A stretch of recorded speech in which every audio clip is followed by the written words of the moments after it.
right, we are here in the Buy More It's true. the extraordinary man you may know as Chuck Bartowski. The show left us in a very amazingly awesome place, I have to say. It was amazingly The twist of Chuck now being Super Chuck.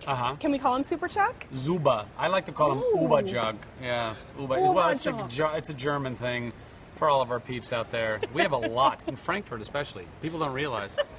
And Hamburg. How is it being Kung Fu Chuck?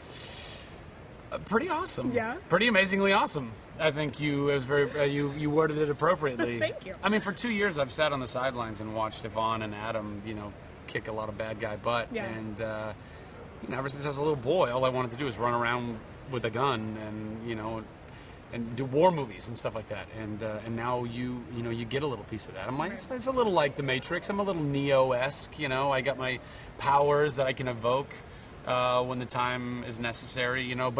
But the new Intersect is not an exact science. It was built for a Bryce Larkin, someone who is a cool, collected, calm agent, who's in control of their emotions, not Chuck Bartowski, who is not in control of his emotions, especially when they pertain to Sarah Walker, Yvonne's character, and the love or lack thereof between the two of us and how that affects me. And so the new Intersect 2.0 kind of, gets a little fritzy sometimes. And sometimes it works, sometimes it doesn't. Sometimes it works and it's kind of in and out when it's working. And so I'm kind of a danger to myself and others. I would imagine that would be very dangerous. And you're not able to flash at certain points, correct? Exactly, Okay. yeah. So last season you went from doing the Morgan, which I think was something like kind of covering up all your important cover parts. the jewels. It's the face and the jewels, yeah. From that to, can we see a new Chuck move? What's a new Chuck move? It's something having to do with, Don't kill me while you do it, fists. though. You would come in, Yeah. like throw a punch at me. Right, and I would kind of block it like that, and then I'd clock you right in the face. But I wouldn't do that. Okay, that just We got a pull little too all of real our for me right punches, there. right? That I was scared you a little bit. It was scary. I scared you a little bit. New Chuck is scary. I scared me for a second. I'm not that in control of my body. As you can see, I'm a bit of a wet noodle sometimes. Kind of what scared me. So every once in a while, it kind of goes too far, and then you end up with a black eye, and I don't want to do that. What else can you tell us about the new season, how it differs this year?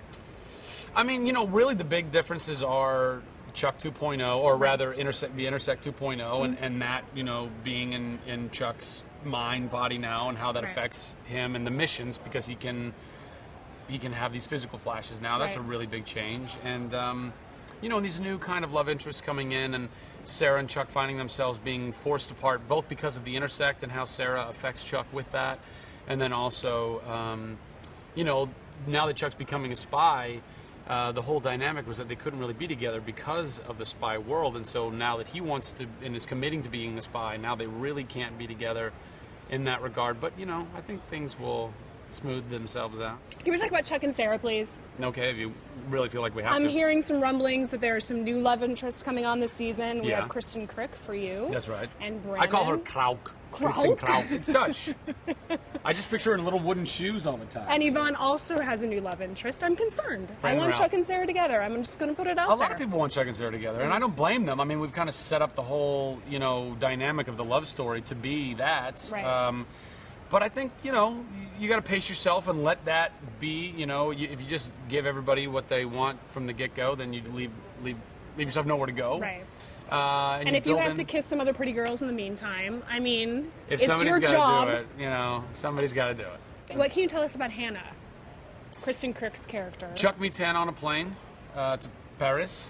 Oui, oui. Paris. How romantic. Bicyclette. Autobus. Yeah. Beep. That's like 3 French words I know. That's it. And I learned that from Eddie Izzard stand-up. Anyway, so he meets her on a plane, and I don't know how much I can spoil, but they meet on a plane, and he says, yeah, if you're ever in Burbank, swing by the Buy More, and she does, and because most people who are on their way to Paris do end up going through Burbank at one point. At some point, it is a hub. And stopping by the Buy More. It is a hub. Bob Hope Airport is a major hub. You know what it is? She's on her way to Paris. She's like, I forgot some batteries for my Walkman. Yeah. Where am I going to go? Yeah. Burbank. Buy More. That's now, kind. I hear you're working with a director today who's just like huge, crazy, wild, egomaniac, difficult to work with. That's what some of the other guys were. Did they tell you it was me? Oh my God, Zach. I like how you feign. so feign. Oh, I didn't embarrassing. realize. It's good, right? Yeah, yeah. But all that's true, by the way. I am crazy Nazi. Well, I shouldn't say Nazi. That's not good, right? Egomaniacal. It's all true. I'm an egomaniacal tyrant. Yes. Tyrant works. Tyrant, Yeah, I like that. Yeah, I cracked the whip. How is it It's working? this little whip, though. It's like one of these things. It's more of a feather duster. How is it working with you? Difficult. The Yeah. actor side of me is just a complete diva. I don't come out of the trailer. I'm knocking on my own door. It's very duplicitous. I'm picturing it like Fight Club. You're just having a Yeah, lot of right. arguments with yourself. Yeah. Huh. Yeah, it is a little bit like that. And to learn by doing is always, I think, kind of the best way to go about it. And I get to crew the whole thing up with all these guys and Right. girls. So it was really exciting and a great learning experience. And I really learned a lot, and I continue to learn a lot. I mean, this is a very big scope, and I'm making it through, but I'm making it through by the grace of God and by the amazing talent that is here and surrounding me and supporting me. So Yeah. it's good. Is this something you want to do more of? Oh, absolutely. Yeah. This season, no, probably not, but certainly in the future, and certainly directing and not having to act at the same Right. time. Although I find it to be a very unique and awesome challenge in and of itself. It's nice these days, like right now. I'm not Chuck right now. I don't have to be Chuck for another couple hours, and it's nice just being able to sit behind the monitors and focus all on that and not have to worry about what my lines are. Now, I also have to ask you about this episode. It's called Chuck versus the Beard. Mm-hmm. Is Chuck gay now? Is that what's happening? Wouldn't you like to know? Is Kristin Crick perhaps. really a man? No. That's why you can't tell us. I totally figured it out. That would be so awkward, like little Kristin Krug, like, what's The happening? least manly woman Yeah, ever. right? Yeah. No, I think it's a very good title, I think, because it has many levels to it, many layers, like an onion. You just peel it. Not the least of which, or subtle, being Morgan. This episode is really a Morgan-heavy episode. Nice. Which is very nice. And Josh Gomez is just such a talented and amazing guy. One of my best friends, and we just hit it off from day one on the show. And You guys like each other? I've a never little gotten bit, that sense. a little bit, yeah, a little bit. Interesting. Okay. Yeah. Good to know. Yeah. Wee bit. Just a wee. Scotch. So that's, so the beard. Right. Chuck versus the beard in that regard, but also the covers that go on, Right. So it's a deep meaning title. Right. Is there a particular reason that it's this episode that you're directing, or it just sort of worked out? Of the I scheduling? think it just kind of worked out the way that it worked out. But Okay. if I had to pick one, this is the one I would have picked, Very and cool. not a joke, because of the importance of it, how it will then affect and play out the rest of our season.